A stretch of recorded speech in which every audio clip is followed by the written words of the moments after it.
सब श्रद्धा मूर्ति देवियों और देवताओं,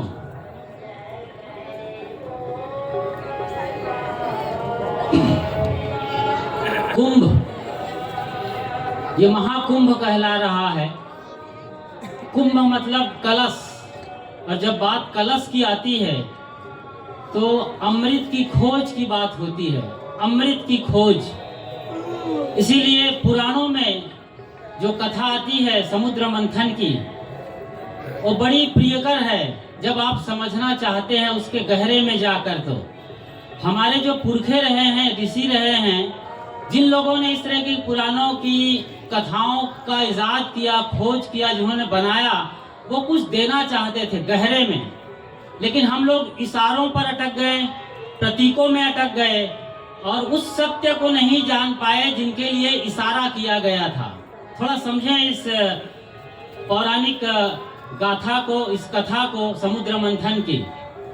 कहते हैं एक ऋषि थे कश्यप, जिनके नाम से बताया जाता है कि उधर यूरोप के तरफ जो कैस्पियन सागर है उसका नाम रखा गया है ऋषि कश्यप के नाम पर। उनकी दो पत्नियां थी, दिति और अदिति।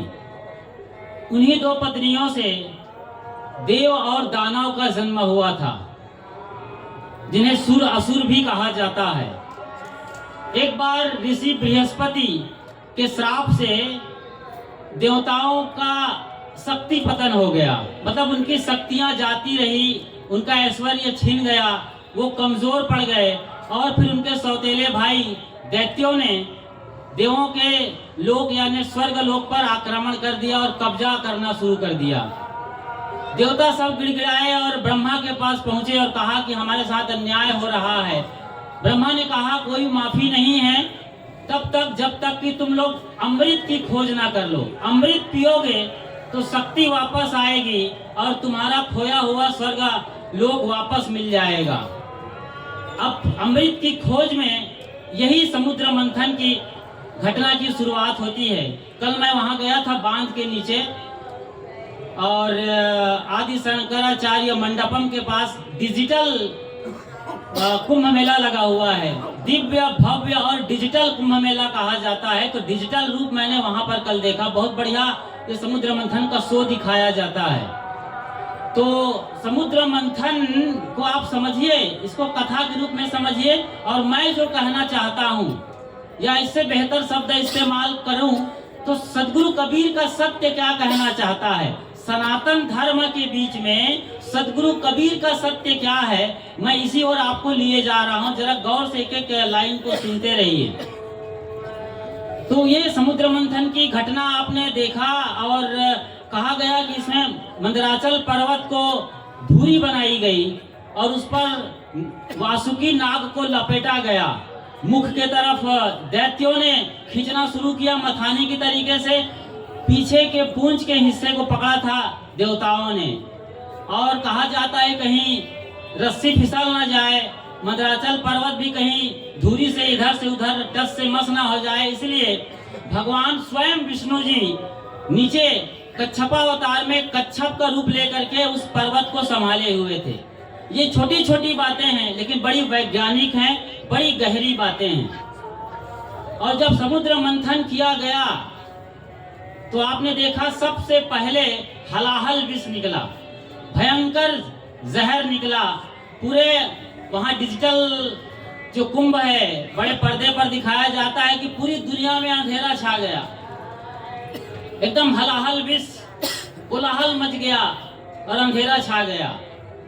अब आप समझिए समुद्र मंथन ये कोई बाहर कहीं घटना नहीं हुई है। मैंने कहा ना, इशारों में मत जाइए, कथा कहानियों में, खास तौर से हमारी माँ बहनें आपसे हाथ जोड़ के विनती है, कथा कहानियों के इशारों में, घटनाओं में मत अटकिए। ये कोई ऐतिहासिक घटना नहीं है कि आपको इसकी जानकारी मिल जाए, ये हमारे भीतर की घटना है। दरअसल समुद्र मंथन आत्म मंथन है। समुद्र मंथन क्या है? आत्म मंथन।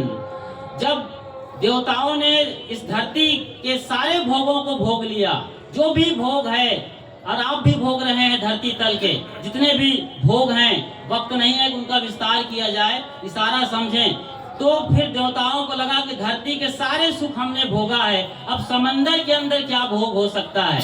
वहां की यात्रा शुरू हुई उनकी। और इसी तरीके से समुद्र मंथन में जो विष निकला था, और पूरी घटना जो है समंदर से मतलब होता है, और समंदर का मतलब होता है धरती का 70% वाला हिस्सा जहां पानी ही पानी भरा है, केवल 30% जमीन है। ऐसे ही हमारे बॉडी में भी है, यहाँ 70% पूरा पानी ही पानी है, खून के रूप में, पेशाब के रूप में, मवाद के रूप में, आंसू के रूप में पानी भरा हुआ है। बाकी 30% ही ये हड्डी है और दांत वगैरह है, चाम है, बाल हैं। आप समझ रहे हैं चीजों को। अभी तक जो वैज्ञानिकों ने खोजा है, माउंट एवरेस्ट की ऊंचाई है 9 किलोमीटर, सोचिए जरा। लेकिन समंदर के अंदर जो सबसे गहरी इकाई है, एकदम निचला तला है, वो कम से कम 11 किलोमीटर है। दुनिया भर की जानकारी आज हमारे पास है। चैट जीपीटी से पूछ लीजिए और एआई के किसी भी प्लेटफॉर्म से पूछ लीजिए, इधर गूगल गुरु से बात कर लीजिए, सारी जानकारी मिल जाती है। लेकिन अंदर की जानकारी आप पूछिए मैं कौन हूँ, तो सब ये सिस्टम ब्लैंक हो जाएंगे, कोई जवाब नहीं देंगे कि आप कौन हैं। वो कहेंगे कि हम नहीं जानते हैं कि आप कौन हैं, कृपया आप दूसरा सवाल करिए, ये बात आएगी। लेकिन बाकी चीजें वो बता देते हैं जो भी पूछेंगे। तो बाहर की चीजों को हम जान रहे हैं, लेकिन अपने अंदर, अपनी गहराई में उतरते हैं, अपने अंदर उतरते हैं, अपने मानस के अंदर उतरते हैं, अपने विचारों के अंदर, मन के अंदर, तो सबसे पहले क्या निकलता है समुद्र मंथन से, यानी आत्म मंथन से क्या निकलता है? हलाहल विष निकलता है, भयंकर जहर निकलता है। ये जहर क्या है?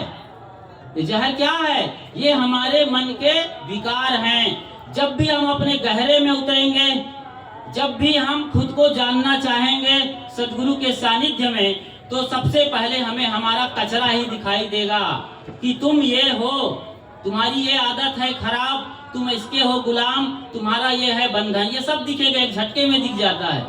इसको कौन संभालेगा? तो सारे देवता और दानव जो दोनों मिलकर के अमृत की खोज में एक गठबंधन बनाए हुए, जैसे आजकल पार्टियां बनाती, गठबंधन पार्टी, मतलब पद हासिल करने के लिए, 400 सीट के लिए आपस में घोर विरोधी हैं, गालियां देते हैं, कीचड़ उछालते हैं, वो आपस में मिल जाते हैं। यहाँ देव और दानव दोनों अमृत की खोज में लग गए थे, क्योंकि मौत किसी को नहीं चाहिए, कोई आदमी मरना नहीं चाहता, अमृत की खोज, अमृत चाहिए। तो दोनों ने गठबंधन किया था और दोनों फाइनली फिर कहाँ जाएंगे? जब देवताओं को पता चला कि जहर निकल रहा है भयंकर काल कवलित करने वाला, तो अपना जब कचरा दिखता है, विकार दिखता है, तो हम सदगुरु के चरणों में जाते हैं। और सदगुरु तो कब से बैठे हैं, ब्रह्मा यहाँ सदगुरु के रूप में है।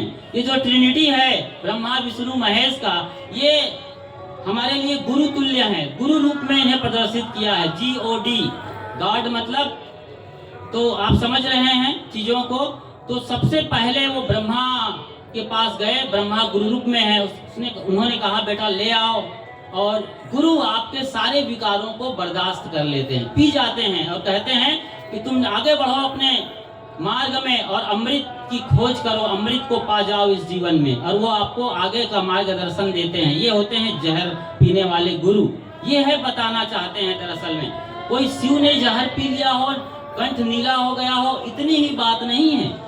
ये पूरी व्यापकता के साथ अपने जीवन दर्शन को समझें, समाज व्यवस्था, देश और दुनिया को समझते हैं, तब इसके गहरे में हम जाते हैं। फिर जब आप जहर पी लेते हैं, जहर को बर्दाश्त कर लेते हैं, फिर और भी कई चीजें निकलती हैं। ऐरावत हाथी निकलते हैं, आपने देखा है समुद्र मंथन की घटनाओं को। ऐरावत हाथी, कोई घोड़ा निकलता है, कल्प वृक्ष है, कामधेनु गाय हैं, और रत्नों का भंडार निकलता है, अप्सराएं भी निकलती हैं। ये फिर आपको बहुत कीमती चीजें मिलेंगी जब आप अपना कचरा, अपने विकार को समझ जाएंगे, नियम संयम को फॉलो करना शुरू करेंगे, सदगुरु के बताए रास्ते पर चलेंगे, तो धीरे धीरे आपके लिए और इस मायावी दुनिया में फंसाने वाली चीजें आएंगी। रुपये, पैसे, गाड़ी, मोटर, बंगला और न जाने क्या क्या जो सपने देखते हैं, ये सब सपना है, इच्छा है। कामधेनु, कल्प वृक्ष, ऐरावत हाथी, अप्सराएं, नाच कूद, ये मनोरंजन, ये सब आपकी इच्छाओं को, वासनाओं को और ज्यादा बढ़ाने वाले हैं। समझ रहे हैं? जब भी हम गहरे में आएंगे, अपना मंथन करेंगे, अपने भीतर तलाश करना है वो अमृत को। अमृत कहीं बाहर नहीं है। संगम पर मैं कई बार जा चुका हूं अब तक, पिछले 2001 के साल से बात करें तो वहां कोई अमृत नहीं है। वहां तो पंडे पुजारी लड़ रहे हैं, तुम मेरे नाव पे आओ, तुम मेरे नाव पे आओ, यहाँ स्नान करो, ये करो, वो करो, और 501 रुपया इसका लगता है। अमृत है नहीं, वहां पर अमृत जैसी कोई चीज नहीं है। अमृत आपके भीतर है। इसे रामायण भी बहुत बखूबी से बताती है। रामायण जब बाण मार मार के राम थक गए होते हैं, रावण नहीं मर रहा होता है और एकदम अट्टहास कर रहा होता है, फिर धीरे से उसका भाई विभीषण राम के पास जाते हैं और उनके कानों में कुछ कह देते हैं। क्या कहते हैं जी? क्या कहते हैं? जरा इंतजार बताइए, सोचिए क्या कहते हैं। हाँ, नाभि में अमृत छुपा हुआ है, नाभि में इसकी आत्मा है। कुल मिलाकर के जो सार सत्य है, अमृत है, यानी अमर स्थिति जो है वो इनके नाभि में है। नाभि का मतलब होता है केंद्र। केंद्र में आप तीर चलाओ, परिधि में चलाते रहेंगे तीर तो इनको आप मार नहीं सकते। और वही आखिरी बाण छोड़ा था और वो फिर गिर पड़े थे। और वो उसके बाद जो घटना होती है, लक्ष्मण जाते हैं और ज्ञान की बातें होती, वो समझ रहे हैं।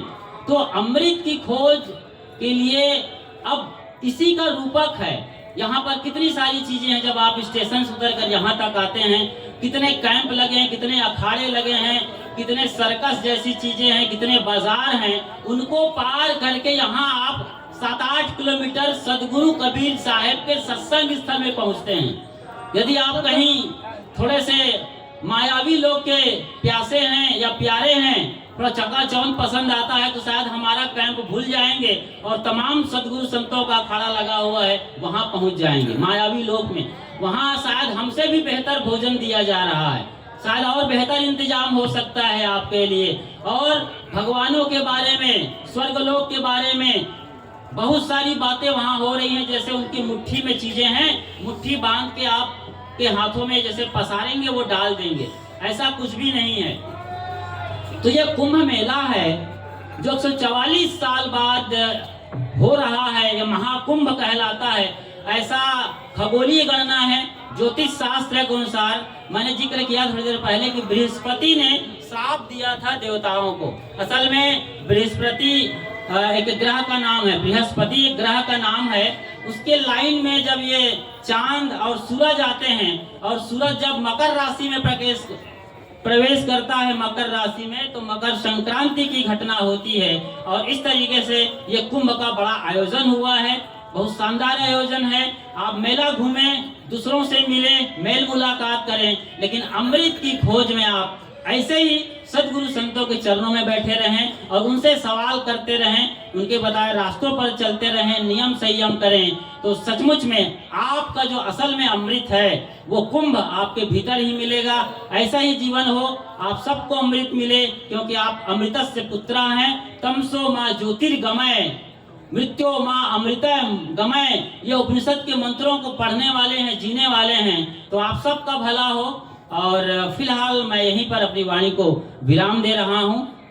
बोलिए श्री सदगुरु कबीर साहेब की, सदगुरु अभिलाष साहेब की, सदगुरु श्री धर्मेंद्र साहेब की, साहेब बंदगी साहेब।